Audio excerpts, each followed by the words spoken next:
del 2 al 17. Señor, te damos gracias, Señor. Yo soy Jehová tu Dios, que te saqué de la tierra de Egipto, de casa de servidumbre. No tendrás dioses ajenos delante de mí.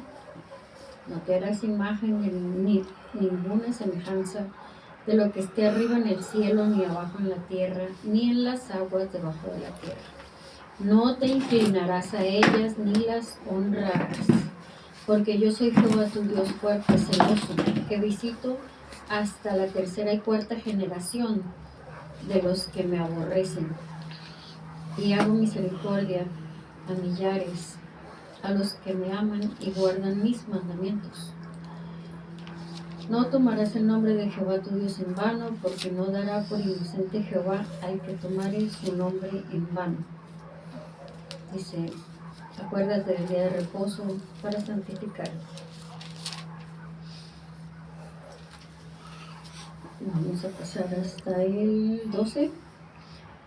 Dice, honra a tu padre y a tu madre, para que tus días se alarguen en la tierra que Jehová tu Dios te da.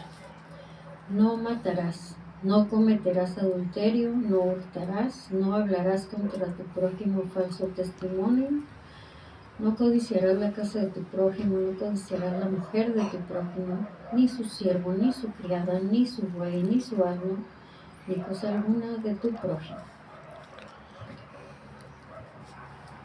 Y estos son los mandamientos, es la ley de Dios. No tendrás dioses ajenos delante de mí, no te harás imagen, no te harás ídolos, ningún tipo de ídolos, ningún tipo de imagen, ni tomarás el nombre de Dios en vano, ni debemos jurar, ni debemos decir por Dios, por esto, por no. Si tenemos que decir que es por Dios, es porque es verdad, es porque de verdad lo estamos haciendo, es porque es un compromiso serio. El día de descanso. El día de descanso dice aquí que Dios trabajó 6 días y un día descansó. Si Dios, siendo Dios, necesitó de un día de reposo, ¿por qué nosotros no, que somos humanos? Claro que necesitamos un día de reposo también, pero también un día para el Señor. A lo mejor todo el día no, pero ese día tenemos que tener varias horas apartadas para el Señor. Dice, honra a tu padre y a tu madre para que seas de larga vida y todo te salga bien. No matarás, no cometerás adulterio, no hurtarás, no mentirás, o sea, no dirás falso testimonio. Ni codiciarás la mujer de tu prójimo, ni cosa alguna. Obedecer las leyes y los mandamientos es lo que nos mandan. Y enseñarle a los demás los mandamientos. Porque también dice que todo lo que se nos fue enseñado, se lo enseñemos a todas las personas, que hagamos discípulos y le enseñemos lo que hemos aprendido. Faltar a uno de estos mandamientos o a todos, lo único que nos conduce es al pecado. Y vivir del pecado nos aleja de la salvación. Sabemos que Dios es bueno, eso lo conocemos, porque todos los días Él nos demuestra su amor, nos demuestra su misericordia y nos demuestra que nos ama en cada momento. Sabemos que nos perdona. Él no quiere que ninguno se pierda. Siempre nos está dando indicaciones para la salvación en todo momento. Estos son 10 mandamientos que hemos aprendido siempre, se nos han enseñado. Sin embargo, Jesucristo los resume en 2 en Mateo 22, el 37 y el 39. Dice el 37, amarás al Señor tu Dios con todo tu corazón, con toda tu alma y con toda tu mente. Y el 39 dice, amarás a tu prójimo como a ti mismo. Y dice, de estos dos, el más importante pues es ese, porque es fácil amar a Dios, pero amar al prójimo como a uno mismo, como a mí misma, pues eso es lo difícil. Y es lo que tenemos que hacer. Nos lo pone más fácil para no estar recordando, porque a veces la gente No sabe, en una ocasión en una iglesia nos preguntaban a las personas que llevábamos la escuela dominical. No recuerdo cuántas personas estábamos allí. El maestro nos estuvo señalando una por una para que una sola persona por lo menos le dijera los 10 mandamientos. Increíblemente, de todas las personas que estábamos ahí, solo había una persona que lo sabía. Todas las personas que habían nacido en las iglesias, que eran hijos de personas, de líderes, de pastores, no sabían ni supieron decirle los mandamientos al maestro. De todos los que estábamos ahí, solamente una persona sabía esto. Y es increíble. Es increíble. Entonces aquí los tenemos sintetizados en dos. Amarás al Señor tu Dios, amarás a tu prójimo.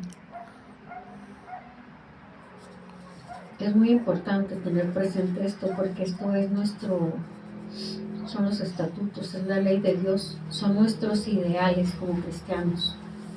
Son nuestros ideales, entonces tenemos que tener presente eso.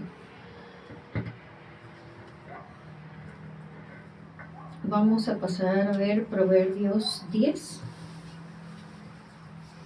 Proverbios 10, del 6 al 9. Del 6 al 9.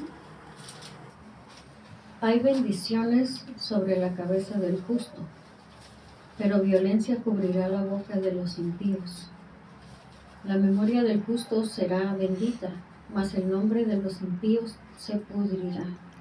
El sabio de corazón recibirá los mandamientos, mas el necio de labios caerá. El que camina en integridad anda confiado, mas el que pervierte sus caminos será quebrantado.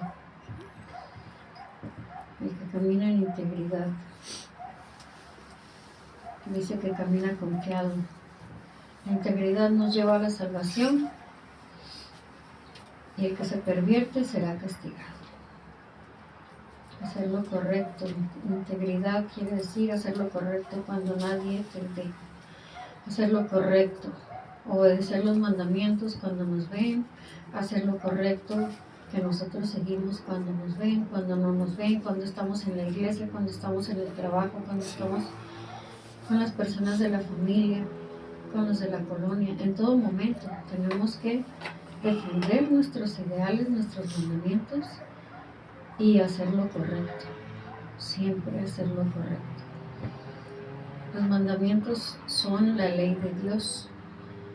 Nos enseñan a vivir en integridad y dice que en integridad se vive confiadamente porque estamos confiando en el Señor, en Dios. Dios nos da la confianza de que al estar haciendo lo correcto, obedeciendo los mandamientos, estamos en paz.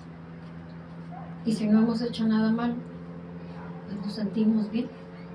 No tenemos temor, no tenemos miedo de que algo nos pase o de algo, porque estamos bien con Dios, porque nos sentimos en paz.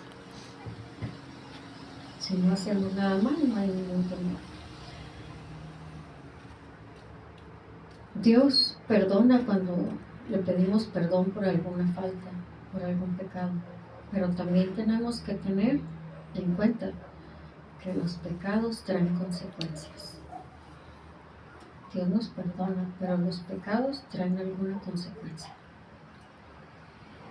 Cuando algo pasa, hay que acordarnos por qué fue lo que hicimos. Recordamos que cuando Jesús sanaba a alguien, le decía, eres libre o por tu fe te has salvado, vete y no peques más. Entonces aquí nos muestra que algunos pecados traían como consecuencia enfermedades.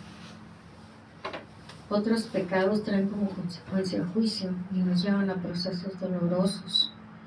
Entonces los pecados traen consecuencia. Tenemos que tener en cuenta eso. Decía Dice la Biblia, el fruto prohibido era de aspecto agradable. Así se nos presenta el pecado. El pecado siempre llega a nuestra vida de una forma tentadora, de una forma agradable, de una forma hermosa, porque es algo malo, porque trae una envoltura bonita, una buena oferta, quizás un buen carro, tal vez unos ojos bonitos. Siempre viene en buena envoltura, siempre viene de alguna manera que nos llame la atención, que nos haga dudar. Tenemos que tener en cuenta que no siempre es lo mejor, que eso no siempre es bueno para nuestra vida, aunque a veces parezca una buena oferta o parezca algo bueno, pero nos quita la salvación. Tenemos que tener discernimiento antes de decidir sobre alguna cosa, sobre alguna oferta, sobre algún cambio en nuestra vida, sobre alguna persona que llega, sobre un trabajo que quizá nos aleje de la iglesia. Tenemos que tener discernimiento, es lucidez, es juicio para poder discernir. Tenemos que tener precaución también, tenemos que tener cuidado que no nos aleje de Dios, que no nos haga caer en pecar en alguno de los mandamientos. Tenemos que tener signos de alerta, que a veces algunas personas que nos quieren, que están cercanas a nosotros, en la iglesia, en la familia, en algunas partes, a veces nos dicen, ¿ya viste? Es que mira, yo sé que hace así y así. Es que mira, yo sé que esto no es bueno. Pero uno está maravillado, ya sea con la persona, con el trabajo, con X cosa. Entonces uno a veces no escucha, pero tenemos que tener atención en estas cosas. Tenemos que aprender a escuchar también a los demás, a nuestros líderes, a nuestros pastores, a nuestra familia, que son personas que nos quieren y que no quieren que nosotros padezcamos. Tenemos que tener en cuenta también las advertencias, porque hay veces que llegan advertencias, llegan signos de alerta y advertencias que nosotros no vemos. Tenemos que ver como por ejemplo, cuando es el ajedrez, tenemos que mover una pieza. Primero uno piensa, si la muevo para acá, puede mover ese o este, me lo pone acá. No, pues no. Entonces la muevo para allá, puedo mover este, puedo mover el otro. Tenemos que ver todas las probabilidades que tenemos, lo que puede pasar. Tenemos que pensar cuidadosamente cada que se presente una situación así, porque son situaciones que nos alejan de Dios, que nos alejan de la salvación. Dice, todo me es lícito, pero no todo me conviene.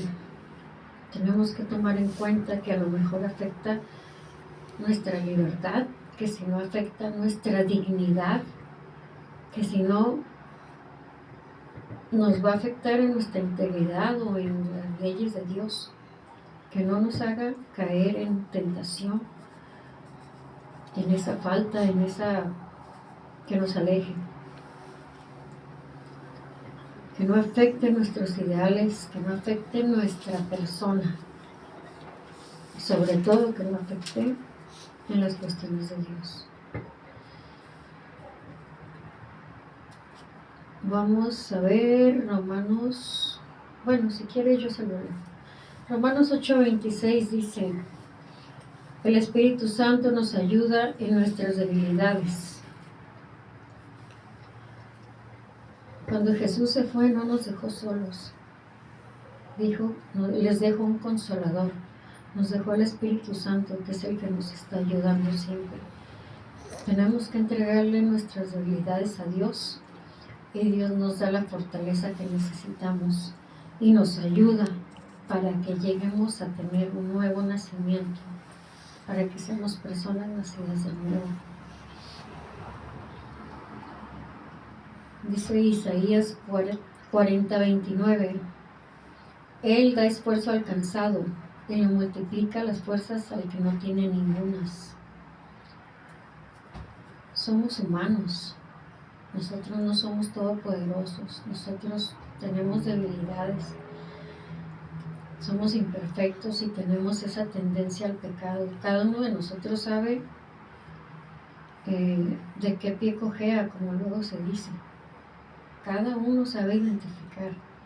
Yo sé qué es lo que a mí me debilita, cuál es mi debilidad. Yo tengo identificada mi debilidad. Y yo constantemente estoy orando y pidiéndole a Dios que me ayude. Y que me ayude a detenerme, que me ayude a esto, yo le explico, yo hablo demasiado con Dios. Entonces tenemos que entregar esas debilidades en Dios, pero también estar preparados siempre. Tenemos que reconocer que tenemos fallas. Dice, en el mundo tendrán aflicción, pero confíen, yo he vencido al mundo. No todo está perdido mientras estemos aquí. Entreguemos nuestras debilidades, hay que pedirle sabiduría a Dios, discernimiento y fortaleza, porque no somos perfectos, fallamos todos los días. Diariamente faltamos en alguno de los mandamientos que hemos leído ahorita. No somos poderosos, el único poderoso es Dios, sin embargo nos ama demasiado, nos ama tanto que no nos obliga, nos ama tanto que nos deja decidir qué es lo que queremos, si queremos obedecer o no queremos obedecer. Nos dio una libre elección. Tenemos que elegir bien. Tenemos que elegir bien. Solo hay un solo Dios que nos conduce a la salvación. Es la única salvación, no hay otra salvación, solamente Dios. Tenemos que pedir siempre discernimiento, sabiduría para poder obedecer los mandamientos, discernimiento para que no nos alejemos, para poder tener esa sabiduría para saber qué es lo que está bien, cómo lo vamos a resolver, qué vamos a elegir, qué estamos haciendo. Tenemos que tener discernimiento, obedecer los mandamientos. Tenemos que tener presente siempre que no podemos lograrlo solos. Somos personas, somos humanos, somos débiles. Tenemos que tener en cuenta siempre que necesitamos a Dios, porque sin Dios no somos nada. Si Dios quiere, despertamos, y si Dios no quiere, no despertamos. Tenemos que ponernos en manos de Dios en todo momento. Dios los bendiga.